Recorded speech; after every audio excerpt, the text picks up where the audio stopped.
Bien sûr. Merci Lorraine, merci beaucoup de cette invitation. En effet, la loi République numérique a apporté pas mal de changements qui ont été, comme tu l'as très bien dit, masqués ensuite par l'entrée en application du RGPD. S'agissant de la CNIL, il y a eu deux catégories un peu de dispositions qui ont modifié ces missions. D'abord sur l'extension et l'approfondissement de ce pouvoir, de ces missions d'accompagnement. Et ça s'est vu à travers plusieurs points. Par exemple, l'extension des possibilités de demande d'avis des pouvoirs publics auprès de la CNIL, en particulier la possibilité pour l'ouverture de la possibilité pour le législateur de recueillir l'avis de la CNIL. Ça s'est également vu dans d'autres missions, la possibilité pour la CNIL de certifier les processus d'anonymisation, une mission également de promotion du chiffrement en tant que mesure de sécurité, et également une quatrième mission qui est un petit peu au-delà de la protection des données, mais qui était aussi importante pour la CNIL et puis pour la suite, une mission d'animation du débat éthique et des questions de société soulevées par le numérique. Donc ça, c'est la première catégorie de dispositions qui vise, oui, à élargir et à approfondir le pouvoir d'encadrement de la CNIL. Deuxième catégorie de dispositions, c'est sur son pouvoir de sanction. Ça a été des dispositions un peu plus commentées, évidemment, mais qui là aussi ont été masquées, puisque évidemment l'avancée décisive a été faite par la suite par le RGPD, mais il y a eu aussi quand même des dispositions importantes dans la loi République numérique de deux ordres. Une sécurisation de la procédure, globalement, de la procédure de sanction, parce qu'on a clarifié un peu qui faisait quoi, dans le sens de l'application de l'article 6, Convention des droits de l'homme, notamment la distinction entre poursuite et jugement. Donc, sécurisation juridique et puis clarification des dispositions qui étaient absolument incompréhensibles de la loi informatique et liberté au préalable. Pas que tout ait changé, évidemment, depuis, mais en tout cas, on était vraiment à un autre niveau à l'époque. Et puis surtout, augmentation de pouvoir de sanction, puisqu'on est passé à 3 millions possible de sanctions par la formation restreinte de la CNIL, alors même qu'on était à 150 000 au préalable, avec 300 000 en cas de récidive, mais on était quand même sur des plafonds qui n'avaient, des montants maximaux qui n'avaient absolument rien à voir. Donc ces deux catégories de dispositions avaient pour objet un peu général, finalement, de mettre le régulateur au niveau, à la fois dans ses capacités d'action et puis dans son rayonnement, je dirais, au niveau du monde numérique que le projet de loi avait pour ambition de réguler. Ce qu'on peut dégager de cet ensemble, je dirais 2 ou 3 points peut-être. Un, d'abord, c'est que ces dispositions, elles ont eu des destins contrastés, parfois contrariés, même pour des raisons un peu diverses. Je peux vous donner quoi comme exemple? L'exemple, par exemple, sur l'avis de la CNIL sur les projets de loi. On pensait que c'était l'ouverture totale, que maintenant la CNIL allait pouvoir se prononcer sur plein de projets de loi dès lors qu'ils touchaient à la protection des données personnelles. Et il y a peu de projets de loi finalement qui ne touchent pas d'une manière ou d'une autre à la protection des données personnelles. Il n'en a pas été ainsi, avec des hésitations, je dirais ça comme ça, en fait, du Conseil d'État entre un avis de 2017 qui a réservé, qui a vraiment cantonné cette ouverture à des points très différents, qui ensuite a été contesté par la section de l'Intérieur en juin 2018. En plus, c'était des débats internes au Conseil d'État très difficiles. Et puis finalement, rebelote, là dernièrement, je ne sais pas si vous avez vu, c'était sur la loi état d'urgence, je crois, qui a donc fixé les caractéristiques essentielles des traitements mis en œuvre dans le cadre de la gestion de l'épidémie sanitaire, et puis qui a dit, pour autant, l'avis de la CNIL n'était pas requis. Donc, on voit bien que les hésitations ne sont pas finies. Donc, c'est les dispositions de l'article 8.4a qui resteront toujours à interpréter plus finement. Pour aller un peu plus vite sur les sanctions, par exemple, on a fait un usage, je dirais, modéré, parce que finalement, la période était très courte. La loi est entrée en vigueur en octobre 2016 et puis en mai 2018, le RGPD entrait lui-même en application dans l'intervalle, donc moins d'un an et demi ou un an et demi. Finalement, il y a eu quelques sanctions qui ont été prises sur le fondement de ces dispositions avec des montants plus importants. Uber, par exemple, 400 000 €, Bouygues Télécom, 250 000 €. On a fait des sauts un peu quantitatifs, mais pas de sanctions à 3 millions, de même qu'aujourd'hui, il n'y a pas encore eu de sanctions à 4% du chiffre d'affaires mondial des boîtes. Il y a eu plus que 20 millions. Autre exemple, je peux vous donner, l'éthique, l'animation de l'éthique a été un peu moins commentée, qui a été vraiment, de mon point de vue, un succès. Notamment, pour reboucler avec les tables rondes précédentes, un rapport en 2017 sur l'intelligence artificielle et comment permettre à l'homme de garder la main, et qui parlait beaucoup, notamment d'open data, des décisions de justice, ou plus exactement des algorithmes dans le processus juridictionnel ou par les réutilisateurs. Donc, voilà, des destins contrariés, contrastés parfois, contrastés et contrariés parfois, mais globalement, le bilan, je dirais quand même, est positif. Un, il a permis d'entrer de plein pied dans le RGPD.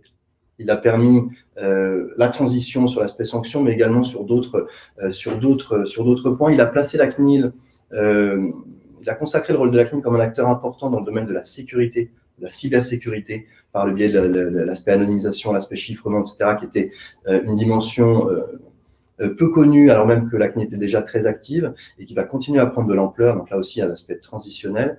Et puis au-delà, il y a, comment dire, une portée normative qui n'était pas toujours très claire dans l'ensemble de ces dispositions. Je pense qu'il y avait beaucoup de principes plus que de dispositions légales finalement dans la loi, mais ça a quand même mis une pierre importante à l'équilibre postérieur à RGPD.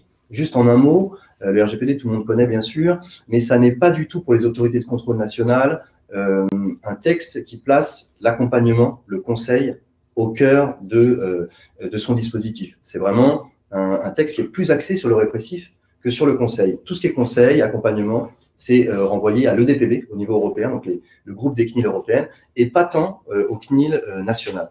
Et en fait, moi je pense qu'un des apports majeurs finalement de la loi Le Maire, c'est d'avoir consacré juste avant le RGPD, ce rôle de la CNIL au cœur, avec un équilibre entre deux jambes, une jambe répressive, une jambe accompagnement, qui a un petit peu fait un effet cliquet, qui fait que lorsqu'on a transposé, entre guillemets, le RGPD, lorsqu'on a incorporé le droit de l'Union dans le droit national, eh bien, cet équilibre-là, on n'a plus voulu y toucher.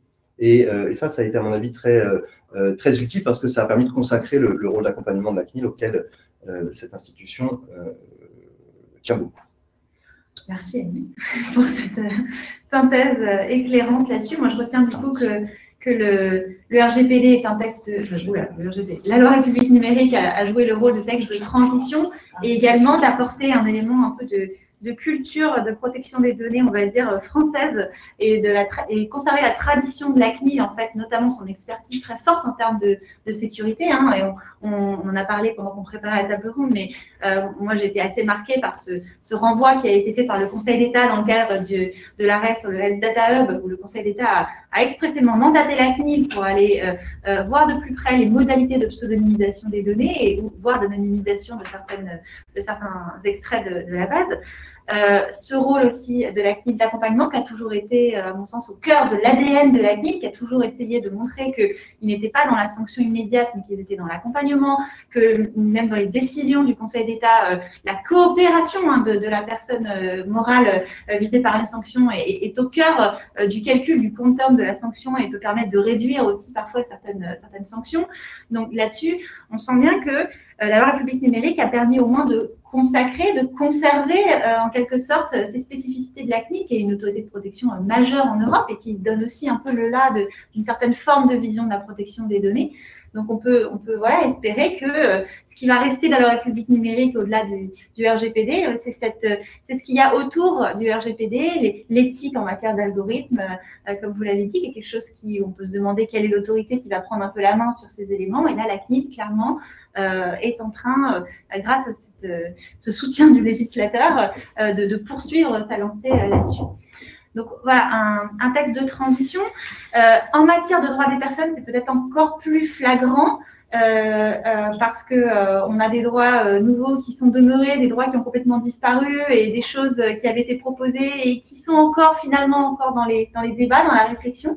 Donc Nathalie, si vous pouvez nous éclairer là-dessus. Oui, alors juste un mot pour rebondir sur ce qu'a dit Émile sur le rôle de la CNIL. C'est intéressant aussi de voir qu'en dépit des efforts que la CNIL fait pour investir les fonctions qui lui ont été confiées, elle n'est pas forcément souvent écoutée. Et d'ailleurs, dans le dialogue qui s'est noué entre toutes les institutions à l'occasion justement de la transposition du RGPD, il est particulièrement notable de relever justement les avis de la CNIL qui n'ont pas été suffisamment suivis pour donner plus de clarté au dispositif et qui font que l'édifice global est un peu bancal et c'est notamment sans doute préjudiciable.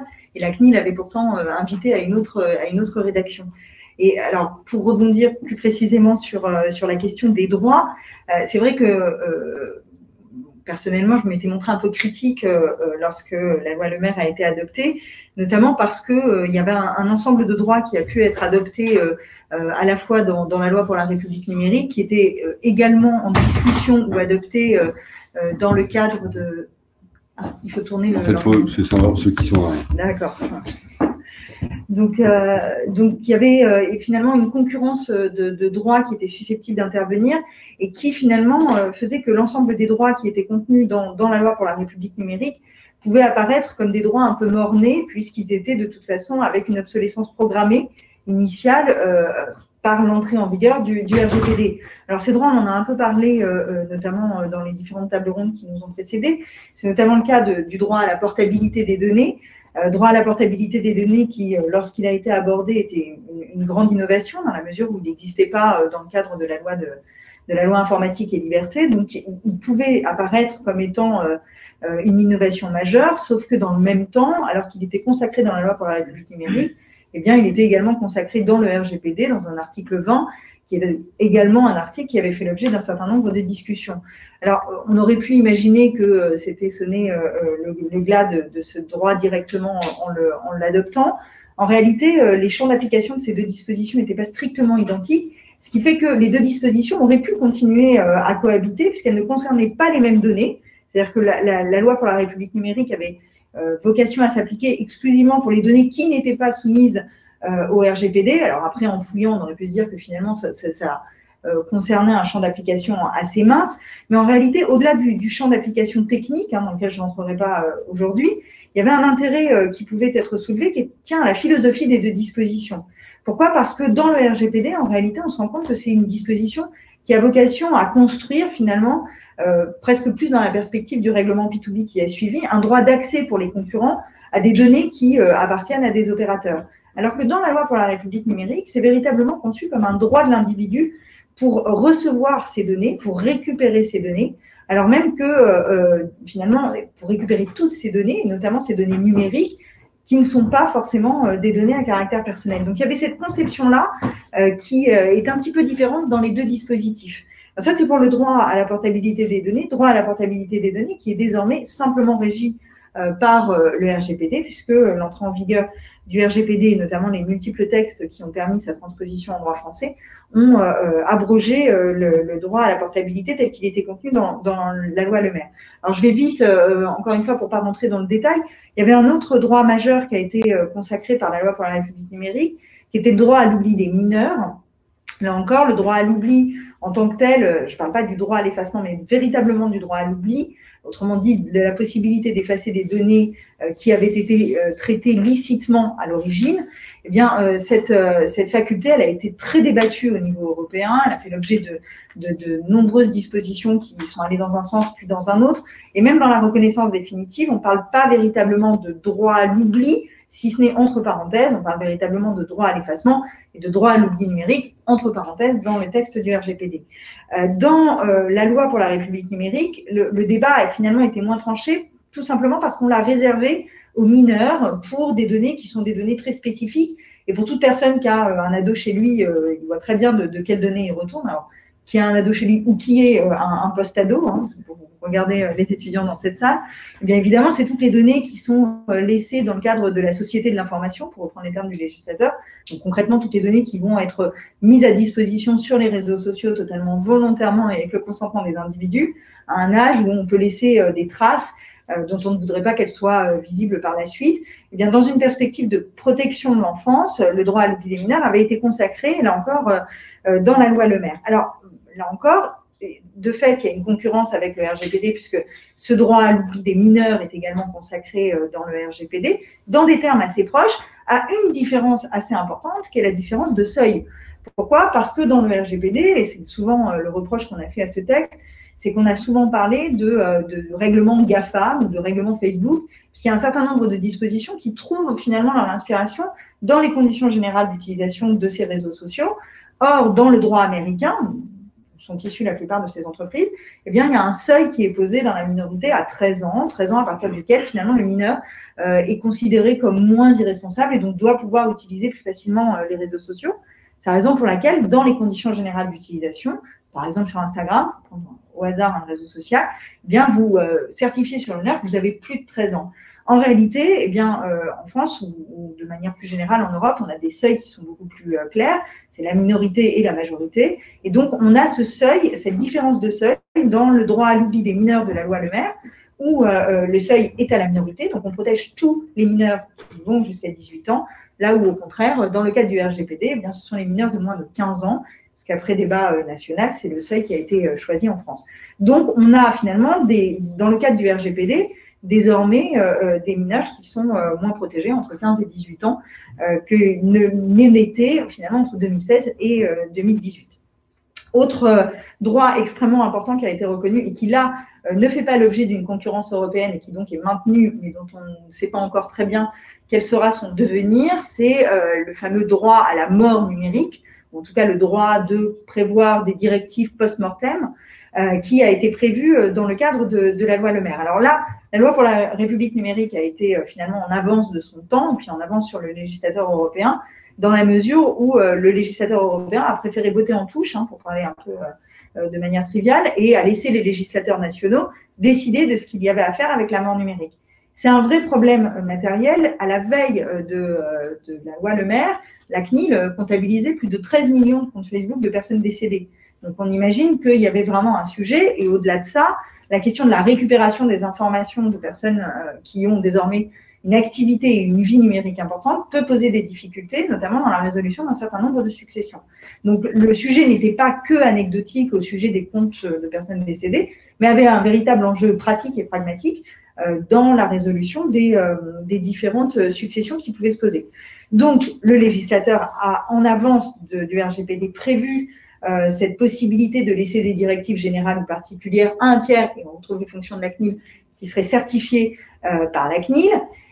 Ce droit, il existe, il est reconnu, il est maintenu. Simplement, pour l'instant, on se rend compte que constitue surtout un droit un peu marketing pour des entreprises qui proposent notamment des testaments numériques ou des coffres-forts numériques sur Internet.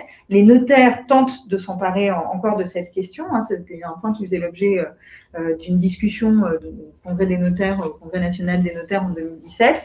Pour l'instant, dans les faits, c'est encore assez difficile, ne serait-ce que parce que les personnes concernées n'ont pas forcément conscience de cette faculté qu'elles ont de se voir reconnaître un droit à la mort numérique. J'avance très très rapidement pour finir de brosser le portrait sur les différents droits et pour terminer peut-être sur ce qu'il y avait de plus essentiel, et tu l'as dit tout à l'heure, Lorraine, en introduction, c'est le fameux droit à l'autodétermination informationnelle qui avait été reconnu dans l'article 1 de la loi informatique et liberté, qui constituait une avancée importante. Pourquoi ? Parce que, comme tu l'as dit, c'est en réalité un droit qui résultait d'une disposition d'une juridiction fédérale allemande, d'où on puisait finalement le fameux empowerment, alors j'ai horreur de ces anglicismes, mais de cette mise en capacité de l'individu finalement à se protéger lui-même de l'usage des données et des atteintes à ses données personnelles. Et donc finalement, il y avait cette capacité formellement reconnue, et c'était d'autant plus important que dans le RGPD, le législateur européen n'a jamais réussi à trancher finalement cette qualification du droit à la protection des données. Il hésite systématiquement entre un droit de la personnalité qui mettrait l'individu en capacité et un droit patrimonial, un droit de propriété qui permettrait finalement de se protéger contre les atteintes patrimoniales à ces données. Donc le législateur européen ayant là encore botté en touche, c'est le premier considérant du RGPD, mais ne figure pas dans le texte normatif, eh bien, il y avait une véritable avancée de la loi française à reconnaître formellement la possibilité pour l'individu de se protéger contre les atteintes à ces données. Même si, encore une fois, c'est implicite dans toute la loi informatique et liberté, puisqu'on reconnaît un certain nombre de textes et de droits, mais il y avait là la possibilité de former et de formuler un véritable droit subjectif à la protection et non pas des droits matériels comme il peut en exister. Là encore, la transposition nationale et la loi de 2018 ont eu raison de cette disposition qui a été reprise et formulée, mais de manière beaucoup moins claire et surtout par renvoi au RGPD qui ne le formule pas. Donc là encore, on voit que finalement, il y a eu une avancée au plan des principes et un recul qui a été fait sous l'effet du RGPD. Et le dernier point, mais qui là a reculé avant même d'être né, et c'est dommage que Madame Le Maire soit partie, c'est évidemment la tentative qui avait été faite de reconnaissance des communs informationnels, puisqu'il y avait un projet, dans le projet initial et notamment dans la discussion qui avait été faite pour pouvoir initier la loi, il y avait un article 8 qui avait été proposé pour reconnaître la définition du patrimoine commun et du commun des communs informationnels qui permettaient finalement de sortir du champ de la patrimonialité un certain nombre, et du champ du droit de propriété, un certain nombre de données en ligne, et notamment de données qui sont exploitées par les uns et par les autres. Alors évidemment, les auteurs, et notamment le CSPLA, se sont opposés pour des questions de protection du droit d'auteur, et c'est un peu dommage parce que finalement, cette question des communs reste encore au cœur des préoccupations qu'on a aujourd'hui. Et donc du coup, puisqu'on a fait le point sur le destin de ces différentes dispositions et cette vision aussi qui n'est pas toujours celle qui est donnée, hein, que finalement le RGPD a quelque part été un recul dans la protection des données par rapport aux ambitions qu'il y avait dans la loi République numérique. Et c'est toujours très intéressant de le souligner disposition par disposition et de le démontrer. Quelle serait la vision prospective, l'avenir aussi, quel destin pour le futur vous prévoyez pour ces différentes dispositions? Est-ce qu'on peut aujourd'hui faire le bilan et prévoir des choses? Comment, Émile, peut-être la première partie du mot de la fin? Oui, je ne sais pas moi si je reprendrai exactement ces termes, le recul du RGPD par rapport à la loi République numérique. Non, mais juste pour on peut en débattre pendant des heures. Hein, on attend. Je pense que dans ses principes, peut-être, la loi République numérique, elle est un peu au-delà, mais dans ses dispositions normatives, de fait, non. Donc, c'est un peu d'ailleurs tout le problème de la loi Le Maire, finalement, hein, sur l'aspect protection des données personnelles. En tout cas, je parle de ce que je connais le mieux, où on a une espèce de tension entre ce qu'on s'était dit, hein, des intuitions, des bons principes, des équipes de politique publique, des objectifs qui sont tout à fait pérennes, légitimes, etc. Et la manière d'écrire les textes, leur faible applicabilité parfois. Donc, voilà, c'est toujours en tension comme ceci. Et donc, de ce point de vue-là, le RGPD a peut-être resté un peu en deçà sur la phase déclamatoire, je dirais. Mais en revanche, il est clairement, sur certains points qu'on a mentionnés, hein, aller au-delà dans les effets vraiment juridiques qui sont donnés. Donc, moi, je ne sais pas exactement ce qu'il en est pour l'aspect prospectif. Ce qu'on peut en faire, ce qui est sûr, c'est que plusieurs équilibres ont en effet été maintenus et il reste des choses à consolider de ce point de vue-là. Par exemple, si on parlait là du droit des mineurs, il y a une PPL en cours, vous savez, à l'Assemblée sur les enfants youtubeurs, qui s'inscrit clairement dans la continuité. Et donc, on va avoir, je pense, la multiplication de petites dispositions législatives ad hoc qui vont pouvoir un peu consolider, transformer l'essai, je dirais, des dispositions de la loi République numérique. Merci. Nathalie. Oui, alors, je voudrais justement revenir sur ce recul. Moi non plus, je ne pense pas du tout que ce soit un recul de l'un par rapport à l'autre. Je dis juste que la loi Le Maire, en fait, a anticipé, ne serait-ce que parce qu'il y avait ce délai de 2 ans d'entrée en vigueur du RGPD qui fait que, de fait, elle a permis finalement de pallier ce délai d'absence de droit en prévoyant des dispositions qui permettaient une mise en application tout de suite. Après, sur les failles congénitales de certaines des dispositions, je te rejoins complètement. Et c'est vrai qu'aujourd'hui, la difficulté qu'il y a, et pour aller peut-être vers un peu plus de prospective, c'est la difficulté qu'avait la loi pour la République numérique, c'est que c'était une loi nationale et que le grand avantage, à mon avis, du RGPD, c'est qu'il est à la bonne échelle, il est à l'échelle européenne et qui est finalement la seule échelle à laquelle on peut aujourd'hui prévoir un certain nombre de droits pour les individus et plus généralement de protection de la donnée, parce que c'est l'échelle à laquelle on sera entendu. Et ça me permet de faire un lien avec une des problématiques qui est celle de la souveraineté, évidemment, qui est un des enjeux pour la prospective, justement, en matière de données, qui est cette souveraineté numérique qu'il faut qu'on acquiert, et que cette souveraineté numérique, encore une fois, tout ça était en germe dans la loi pour la République numérique, mais ne pourra être mis, si je peux prendre une comparaison avec la musique, on avait l'air, mais ça pourra être mis en chanson uniquement qu'à l'échelle européenne, et donc, de fait, le RGPD est la première marche vers ces éléments-là. Alors après, il faut que ce soit, il faut que l'essai soit transformé au niveau européen, et il y a un certain nombre de textes qui sont encore en discussion. Évidemment, le règlement e-privacy qu'on ne cesse d'attendre et qui va finir un jour par arriver, on l'espère. Mais encore une fois, la CNIL, justement, pallie l'absence de ces dispositions par un certain nombre d'avis qui sont rendus, comme la semaine dernière avec l'avis en matière de cookies. Il y a aussi d'autres textes, surtout qui sont très importants, et évidemment, on en discutera, je pense, davantage encore dans la table ronde d'après, mais c'est toutes les réformes qui vont intervenir autour du Digital Service Act au niveau de l'Union européenne et qui vont permettre finalement de donner davantage de poids aux dispositions qui ont été initiées par la loi Le Maire au plan national. Donc, on peut dire en effet, moi je pense réellement que sur le plan des principes, en effet, il y avait une ambition, j'ai envie de dire très française, hein, d'être exemplaire dans la protection des données et qui rejoint la position de la CNIL depuis des années et qui n'est pas forcément la position du RGPD parce que le RGPD est un texte de consensus. Nathalie, vous l'avez rappelé quand voilà, dans les considérants, on voit un peu le squelette de toute la négociation qui a eu lieu. Donc, forcément, pour atteindre une échelle européenne, il faut nécessairement essayer de concilier des cultures et des visions différentes.